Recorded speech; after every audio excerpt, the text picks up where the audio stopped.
Hello everyone. For the past week I had the pleasure of playing DREDGE. This is an indie game by blacksalt games, where you basically can captain your own fishing trawler to explore a collection of remote isles and their surrounding depths, and to see what lies below. You can sell your catch to the locals, complete quests to learn more about each area's troubled past, basically outfit your boat with better equipment to trawl deep sea trenches and navigate to far off lands, but you need to keep an eye on time, as when the night falls, eerie events start to unfold. I clocked in my playthrough at 22 hours, I got every achievement, and I finished every little piece of content that the game has to offer. So I think I know all that I need to know to do a review on DREDGE. This will be a more small review, as the game isn't very long and the systems, although impressive, are very simple. Overall, this is a true indie gem, one that comes along every few years and everyone should play it. Let's go over the different sections and understand why DREDGE is so good, shall we? Story. In DREDGE, story isn't really the biggest focus, but it's very interesting how the developers handle story exposition and letting you yourself pick up the clues to figure out the whole picture. You start from your new home in the remote archipelago, the Maros as it's called, where you'll take to the water and scour the depths for collectibles and over 125 deep sea fish. You explore each area while completing quests and visiting neighboring island regions, each with their own unique opportunities, inhabitants and secrets. The basic premise of the story is, whilst you are taking requests, you'll meet a collector. You'll be traveling across different islands to collect said relics, but each relic is attached to a mysterious sea creature that is blocking your path somehow, and you'll need tools to complete the quests for the inhabitants of those islands, so you are able to fish those relics out of the ocean. As you collect more and more relics, the collector will grant you unique and mysterious powers from an occult book.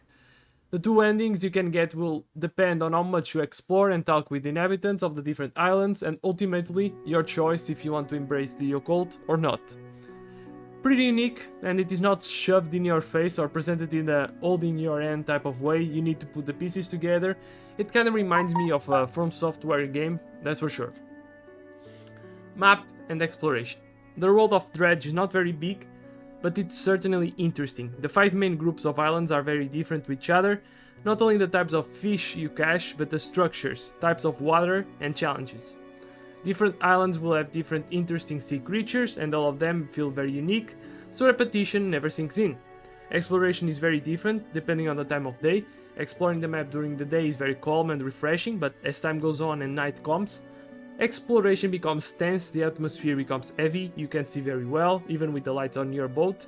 Fog sinks in, then all of a sudden a bright huge sea creature will start rampaging towards your boat. The emotions of the game triggers on the player in regards to the time of day in game you are playing are completely different, and that's impressive. Overall, DREDGE's map isn't the biggest one, but it's a perfect size to keep things interesting and varied at all times. In terms of the gameplay loop, DREDGE doesn't do anything mind-blowing when it comes to its gameplay loop, but if there is one word that could describe it, it would be satisfying.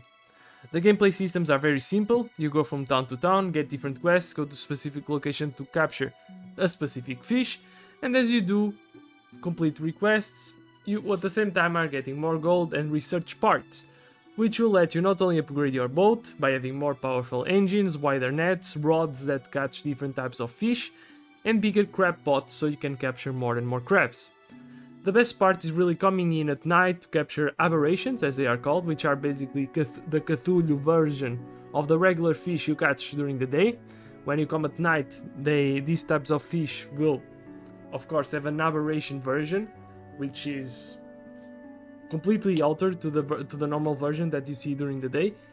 And you'll also need to use your occult powers at night to drive the big sea creatures from the deep away as they lunge at your boat.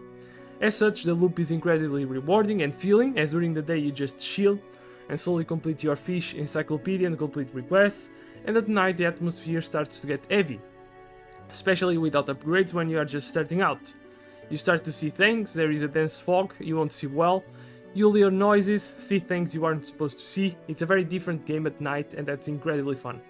If you eat something or a sea creature manages to eat you, you'll take all damage, and one of your engines, rods or nets can start to malfunction and need needs repair. If you get 3 all damage hits, it's game over basically. Also, inventory management is a big part of the game, as some features will occupy a lot of slots, so it's key to manage your stash and upgrade inventory space by collecting wood, scrap, and cloth pieces around the ocean. Ship steering feels good, and traveling in general using the speed up power, especially after you have the engine fully upgraded, is super smooth.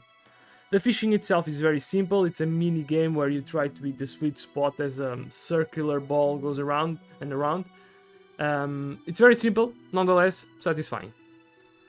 So, for the final thoughts and score, as I said before, I didn't have in mind a big review. It's a great indie that came out of nowhere and blew me away. I think the simple day and night gameplay feel switch is huge, and it's the main draw of the game. The fact that it goes deep into the occult and Cthulhu is also a big factor of the success of the game. The way the developers deliver the story progression is very well done and never does the game hold your hand, in fact. And as such, I can't wait for Dredge 2. I have my fingers crossed. So go and buy Dredge and support these devs. It's worth every cent. Even if you aren't into fishing games or whatever. That's not the... Even though it's a fishing game, it's not the main focus I feel of this game. That's a wrap. I hope you enjoyed this review, and keep an eye out as I will be doing a mini review for Diablo 2 Resurrected, the HD remaster that came out a while ago, as I am basically preparing something lore-wise for Diablo 4, and I wanna replay all the Diablo games, even Immortal, believe that, before Diablo 4 comes out. Guys, see you on the next one. Hope you enjoyed this one. Bye.